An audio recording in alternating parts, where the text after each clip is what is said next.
వ్రాత. ఆ అందమైనది, అమరమైనది. క్ష క్షరం కానిది, క్షయం లేనిది. ర రమ్యమైనది, రసవంతమైనది. ము ముదమునిచ్చునది, ముల్లోకాల గెలుచునది. అక్షరము మనం పలికే ధ్వనులకు ఆకారాలే అక్షరాలు. ఈ అక్షరాలే ఏ భాషనైనా 10 కాలాలు నిలిచేలా చేస్తాయి. అందుకే అక్షరాలు భాషకు ప్రాణం వంటివి. ఆ అక్షరాల ఆకారాలే వ్రాత. పిల్లలు బడికెళ్ళటం మొదలుపెట్టగానే అక్కడ పలకలపైన, పుస్తకాలలోనూ అక్షరాలను దిద్దించటం, రాయించడం ప్రారంభమవుతుంది. అప్పుడు వారు అక్షరాలను దిద్దే, నేర్చుకునే తీరుని బట్టి వారికి వ్రాత వ్రాయటం అనేది రకరకాలుగా అలవాటవుతుంది. అప్పుడు నేర్చుకునే ఆ వ్రాతే వారు పెద్దయ్యాక కూడా నిలిచి ఉంటుంది. వ్రాత అనే దానినే కొందరు వ్రాత అని కూడా అంటారు.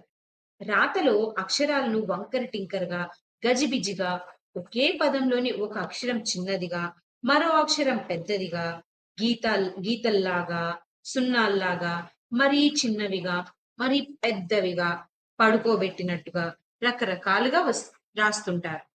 ఒక్కో మనిషి చేతి రాత ఒక్కో రకంగా ఉంటుంది. రాతను రాయటాన్ని లిఖించు, అలికించు, రచించు, విలిఖించు వంటి పేర్లతో పిలుస్తారు. ప్రపంచంలో వివిధ భాషలకు చెందిన రాతలు ఎన్నున్నా తెలుగు అక్షరాలను రాసే విధానం మాత్రం చాలా అందంగా, ముచ్చటగా ఉంటుంది. గుండ్రంగా ఉండే తెలుగు అక్షరాలను ఒకే పరిమాణంలో పక్క పక్కనే రాసినప్పుడు అది ముత్యాల దండలా చూడ చక్కగా ఉంటుంది. పదాల నడుమ ఖాళీని వదులుతూ రాసే తెలుగు రాత చూడ ముద్దుగా ఉంటుంది. కాగితాలు లేని పూర్వకాలంలో వస్త్రాలపై, తాళపత్రాలపై రాసేవారు. రాజులు తమ శాసనాలను రాగి రేకులపై, రాళ్లపై రాయించేవారు. రాత రాయడానికి ఉండేవారిని వ్రాయాసగాళ్ళు లేదా లేఖలు అని అంటారు. వ్యాస మహర్షి సంస్కృత భాషలో మహాభారత కథను రాసినప్పుడు వినాయకుడు ఆ భారతమును తెనిగించుటలో నన్నయ్య కవికి నారాయణ భట్టు రాజగాళ్లుగా లేదా లేఖలుగా వ్యవహరించారని పెద్దలు చెబుతారు.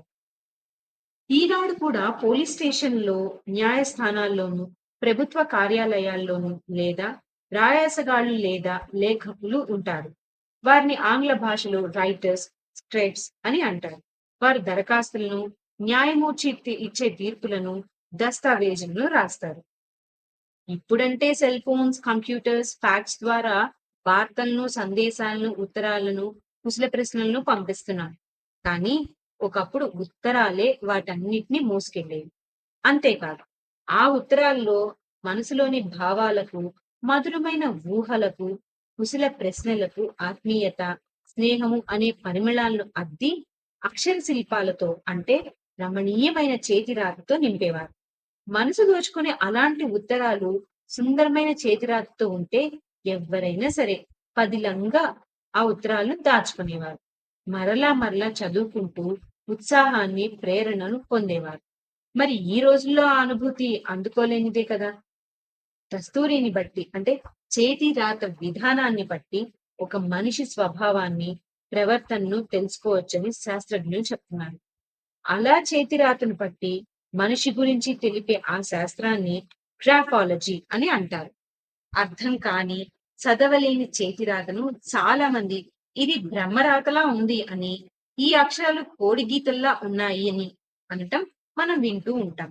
అస్తవ్యస్తంగా, అర్థం కాని చేతి రాతతో చాలా మంది తాము ఇబ్బంది పడుతూ, ఇతరులను ఇబ్బంది పెడుతూ ఉంటారు. చివాట్లు తింటూ ఉంటారు. సొగసైన చేతి రాత లేని పిల్లల్లో ఆత్మవిశ్వాసం లోపించటం, రాసే విషయం పట్ల శ్రద్ధ లోపించటం, రాత రాసిన పుస్తకాలను ఇతరులకు చూపించడానికి సిగ్గుపడటం, రాయవలసిన విషయం వచ్చినప్పుడు దానిని వాయిదా వేయటం, తాము రాసింది తామే చదవలేకపోవటం, తోటివారి హేళనకు గురి కావటం వంటి లక్షణాలు కనపడుతూ ఉంటాయి. పై వాటన్నిటికీ గురి కాకూడదనే వారి సొంపైన చేతి రాతను సొంతం చేసుకోవాలి. ఏది తనంత తాను సునాయాసంగా మనకు అందదు. అందుకే సాధనమున పన్ను సమకూరు ధరలోన అని అన్నారు పెద్దలు. ఆ సాధనతో పాటు పట్టుదలని, కృషిని కూడా చిన్నతనం నుండి సొంతం చేసుకోవాలి.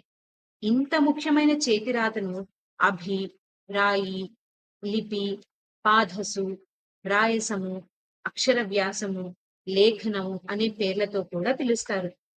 రాత అనే పదంతో బ్రహ్మరాతను ఎవరు మార్చగలరు? నొసటి రాత మంచిదైతే అంతా మంచి జరుగుతుంది అనే పలుకుల్ని మనం జనం నోళ్ళల్లో వింటూ ఉంటాం.